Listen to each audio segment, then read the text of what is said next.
Welcome back to Tipping Point. I'm your host, Kara McKinney. The late comedian Norm Macdonald made a joke that has lived on well beyond his time. And unlike the rest of us, it's only gotten better with age. So back in 2016, during the height of Islamic terror attacks across the U.S. and Europe, Norm tweeted, quote, "What terrifies me is if ISIS were to detonate a nuclear device and kill 50 million Americans. Imagine the backlash against peaceful Muslims." Well, now CNN is joining other media outlets to bring that joke to life, but it's not so funny outside the world of comedy because it has real-life dire consequences. The headline boldly declares, "An alleged gang rape shocks Italy and provides fodder for an ascendant far right."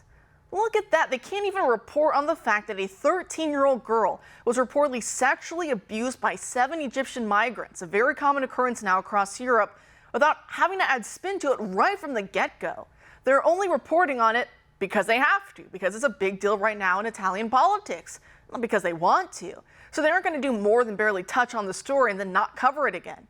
They're also trying to warn any of their readers away from connecting the dots on these sorts of stories by attaching the dreaded far-right moniker to it. But look at what they admit. The only people on the right side of the political spectrum actually care about women affected negatively by mass unchecked migration from largely Muslim and, dare I say, misogynistic countries.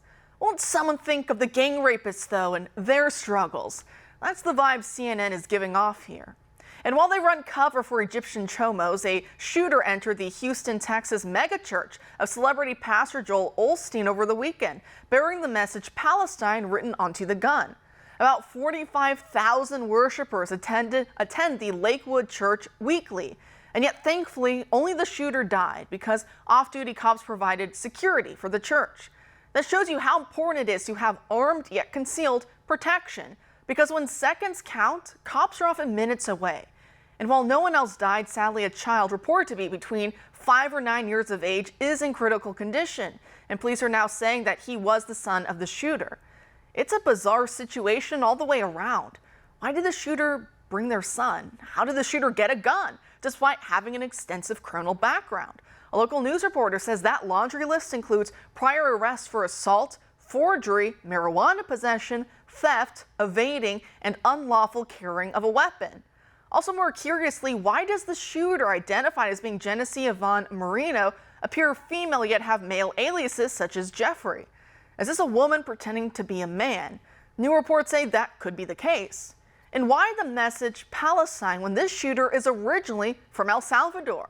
Joining us now to discuss all this and more is former law enforcement officer Mike Pugliese, the founder of the Pugliese Law Firm. Mike, thanks for being here tonight. Kara, thank you for having me. Yeah, you know, the facts are the facts, and I guess I have to wave my right hand and say I'm part of the far right because I follow the facts. And the facts are that 7 illegal Egyptians raped a 13-year-old child. And somehow, if you bring that up and talk about that in a bad, negative way, that you're automatically deemed bad and you're part of the far right. And that seems to be the problem, even going into the shooting at the church that Osteen runs. You know, even in that, no one is even looking at this woman or man has brought in a child to use as a human shield to help her in whatever she was going to do. I'm assuming to shoot up a Christian church. And we're starting to see that somehow that's more and more the theme with these trans shooters. We saw it in the Nashville case where the trans shooter in the Nashville case purposely chose a Christian school because she didn't agree what was being taught to the children. And how dare you, in her quote, how dare you mess with these kids' minds? And we're starting to see that more and more, but yet you have the media, the mainstream media, that somehow has taken the side of the perpetrators as being the victims and not these kids that are being used. And that's what the target is, children and Christians. That's the theme, but it's being ignored. But somehow our DOJ and their infinite wisdom has themselves targeted. Who have they targeted? Christians, predominantly Catholic Christians, and pro-lifers. What are the pro-lifers standing for? Well, I guess they're against ripping the unborn out of the wombs of mothers.